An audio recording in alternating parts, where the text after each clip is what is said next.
this is arguably the back end of the design of animals.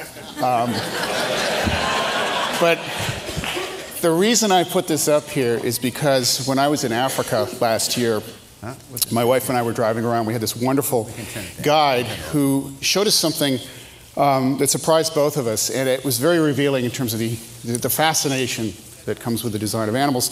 It turns out in about the 1880s, the missionaries came to Africa to spread the word of Christianity, to teach English to the natives, and they brought blackboards and chalk, and I'd like you to imagine that that's a blackboard, and I just used some chalk on there. And they brought quite a bit of this stuff, but over the years, the blackboards were fine, but they ran out of chalk. And this was a real crisis for them. And that's where the hyena comes in. The hyena is probably the most perfectly designed scavenging animal in the world. It strip mines carcasses, and it has amazing teeth because it enables the hyena to essentially eat bones. Now, the end product of that action is up on the board here. And what the missionaries would do is they'd walk around and they'd pick up hyena shit. And the incredible thing about hyena shit is it makes great chalk. Now, that's not what I'm here to talk about, but it is a fascinating aspect of animal design. What I'm here to talk about is the camel. When I started talking to Richard about what I was going to speak about, I had recently come back from Jordan, where I had an amazing experience with a camel.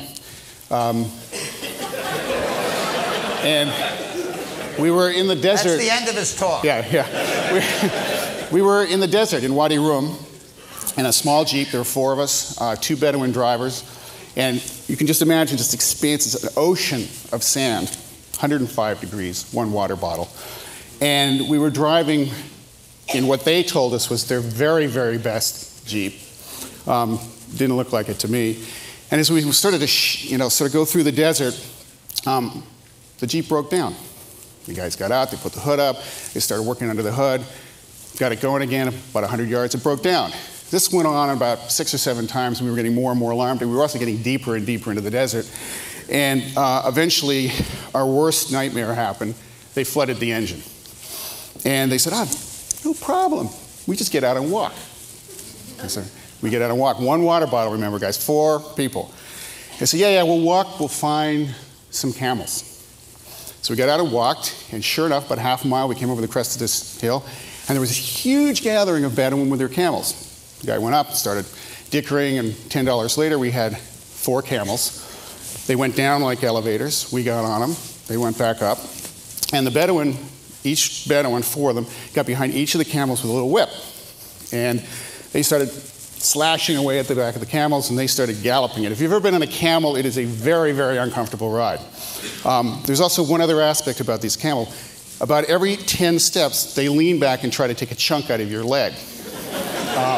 So we kept on going, and this camel kept on trying to take a chunk out of my leg. And eventually, 3 miles later, we arrived at our destination where our Jeep was supposed to meet us. And the camels come down again like elevators. We sort of clumsily get off, and they obviously try to take another chunk out of my leg. And I've developed a very wonderful relationship with this creature by this point. And I realized, like, this is a mean son of a bitch. And much meaner, by the way, than the Bedouin who greeted me and tried to sell me one of his 26 daughters to take back to the States. So as we talked, Richard and I said, maybe I should bring a camel. I think the camel's the best designed animal in the world. And we kind of went, nah, I don't think we want to be bringing a camel. And you should be really glad we decided not to bring the camel. So I did the next best thing. I went to the Washington Zoo. Richard said, I want you to get up close and personal with this camel. I want you to inspect its mouth, look at its teeth, go underneath it, go above it, go around it, pull its tail up, take a look in there. I want you to get as close to that camel as you possibly can. So I got a National Geographic film crew. We went down there, and I took one look at this camel. It is a 2,000-pound creature who was in rut. Now, if you've ever seen a 2,000-pound camel in rut, it is a scary, scary thing to behold. And if Richard thought I was getting in the ring with that camel, someone was smoking Bedouin high grade. So we got as close to it as possible. And I'm going to share this, Chris, if you want to roll this film, and then I'm going to show you a little bit more about the design of camels. You want to roll the film?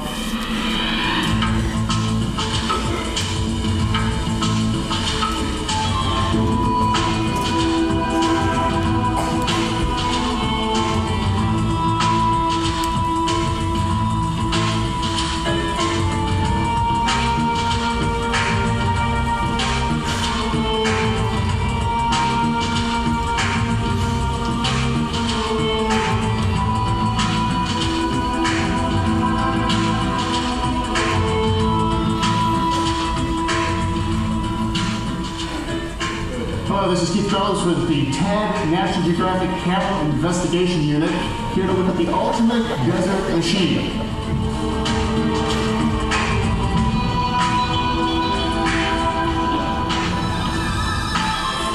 And you'll note I started chewing gum because I was around this camel all day. That's it, okay. No. See, now he's getting a little overexcited, so we want to be very careful around him. Don't let him get you. Stop.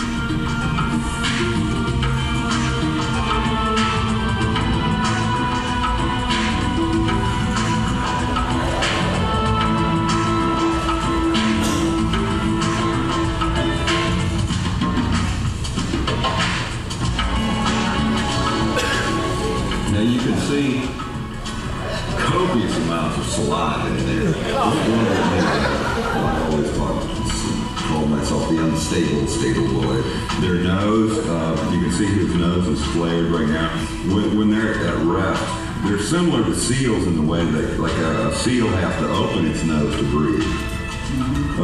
And they're similar. They have to kind of consciously open their nose. Ears, but they are small. They have excellent hearing, but not a big, for instance, in zebras, they have a huge ear that are very mobile, so they can actually turn them both around. And they use them, same as we use our binocular vision, they use that to pinpoint sound. Where they live is very, extremely windy as well as being very cold. So not only do they have the very long eyelashes, but there's secondary, I guess they call it the bristide or whatever, but it's just hair that's above the eyes and below it that's longer. Most people think that the humps are store water. They don't. They store fat.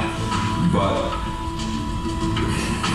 and I'm not a chemist, but basically what happens is the fat is oxidized by their breathing, and that will turn it into actually usable water. Like a lot of predators, they walk on their toes. But there's a big fat pad in there that squishes out. They're like snowshoes, but with sand. Hooves, they don't have traditional hooves, but they do have one like big nail. You can't really see it too quick because the fur is kind of grown over. They use their tails a lot, especially him in rut. He will urinate and spin his tail to spread the urine around and make him more attractive to females. It works for them, so what the hell? They also defecate in certain areas. Generally, they kind of poop wherever they want to, but during rut, they will defecate in like perimeter areas. I don't know if you've read or heard about, the subsonic sounds from elephants. You know what I mean? Like these big rumbling sounds. He will do the same thing, and you can actually see right here it will vibrate. We weigh our animals. Unfortunately, he's a very aggressive animal, so he's actually destroyed we have these big things that I weigh the bison on, for instance. I'm guessing that he's at least 1,600 pounds, and I put him closer to 2,000. He's basically a walking mulch pile. We're kind of like buds, but I'm also a male as well. Yeah, exactly. And it makes them very dangerous at this time of year. Don't even think about it. Don't think about that. But now we're gonna leave. Out! Out! Out! No.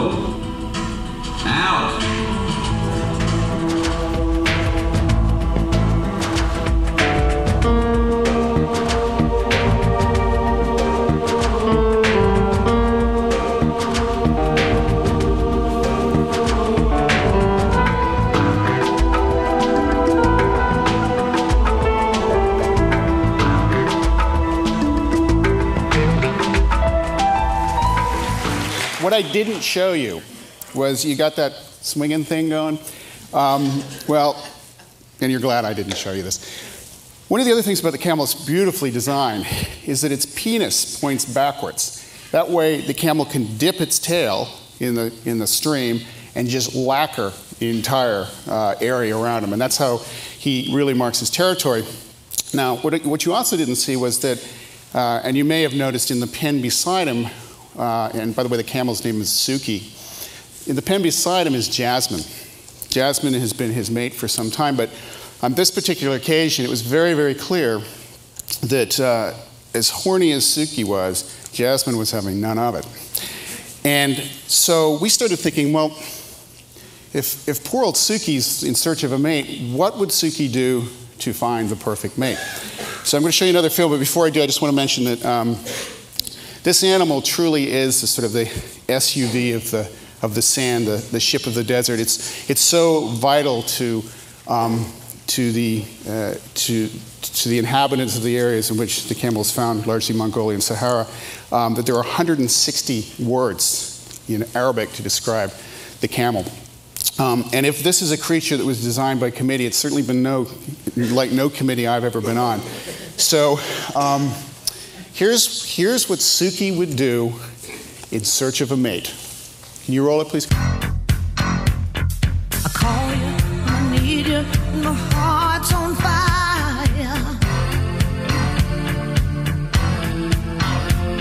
You come to me wild and wild.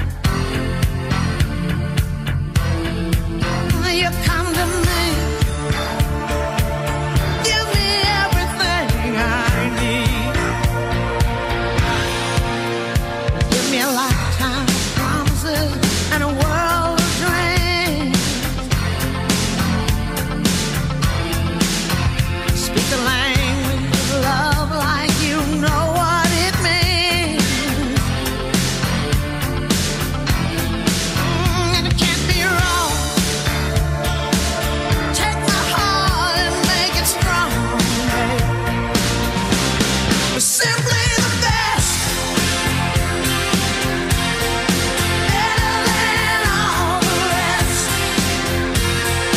Better than anyone I ever met. Ooh, I'm stuck on your heart.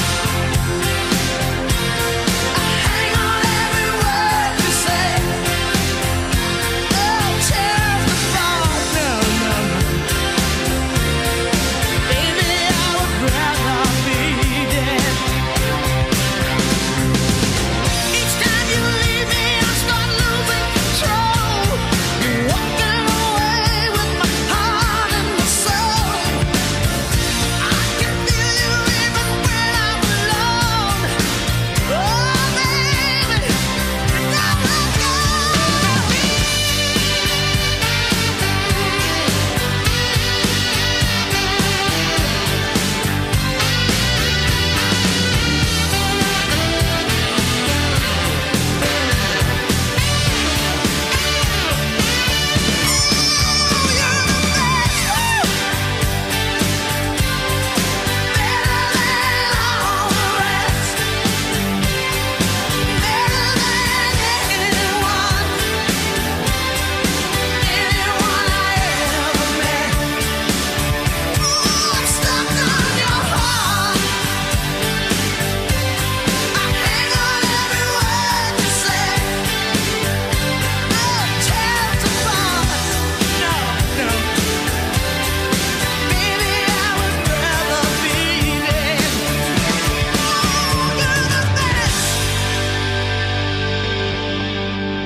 Thank you.